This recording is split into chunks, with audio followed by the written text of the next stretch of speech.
प्रधानमंत्री नरेंद्र मोदी ने कहा है कि हमारे देश में लोकतंत्र केवल एक व्यवस्था नहीं है, बल्कि ये हमारी प्रवृत्ति में है और जीवन का हिस्सा है। शिमला में आयोजित 82वें अखिल भारतीय पीठासीन अधिकारियों के सम्मेलन के उद्घाटन सत्र को आज वीडियो कॉन्फ्रेंस के माध्यम से संबोधित करते हुए प्रधानमंत्री ने कहा कि हमें देश को नई ऊंचाइयों तक ले जाना है तथा आने वाले वर्षों में असाधारण लक्ष्य हासिल करने हैं। ये संकल्प केवल सबका प्रयास के जरिए ही पूरे किए जाएंगे। लोकतंत्र में भारत की संघीय व्यवस्था में जब हम सबका प्रयास की बात करते हैं तो उसमें सभी राज्यों की भूमिका का बड़ा आधार होता है।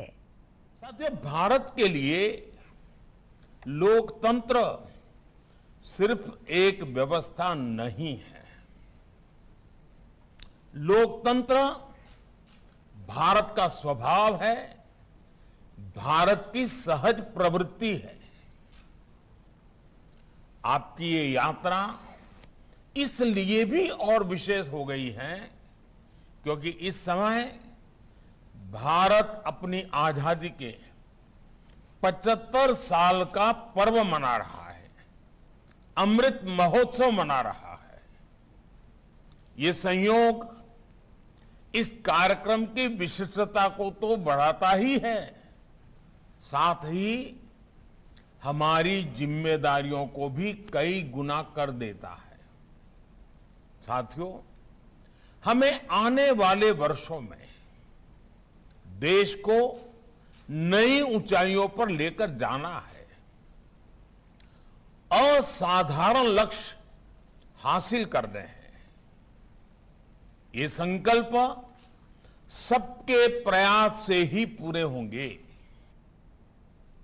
कोरोना महामारी का उल्लेख करते हुए प्रधानमंत्री ने कहा कि कोविड वैश्विक महामारी का जिस तरह से सभी राज्यों ने मिलकर सामना किया है वो सराहनीय है। उन्होंने देश में 110 करोड़ से अधिक टीकाकरण होने पर प्रसन्नता व्यक्त की। श्री मोदी ने कहा कि कोरोना महामारी से संघर्ष सबका प्रयास का एक उत्कृष्ट उदाहरण है। देश के बीते सालों में देश ने जो हासिल किया है उसमें राज्यों की सक्रिय भागीदारी ने बड़ी भूमिका निभाई है। चाहे पूर्वोत्तर की दशकों पूरी समस्याओं का समाधान हो,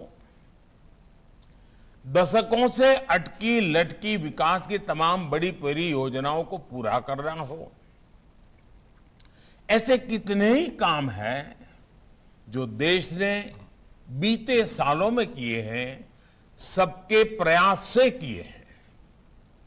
अभी सबसे बड़ा उदाहरण हमारे सामने कोरोना का ही है। इतनी बड़ी लड़ाई देश ने सब राज्यों को साथ लेकर जिस एकजुटता से लड़ी वो अपने आप में ऐतिहासिक है। आज भारत 110 करोड़ वैक्सीन डोज ऐसा बड़ा आंकड़ा पार कर चुका है। जो कभी असंभव लगता था वो आज संभव हो रहा है।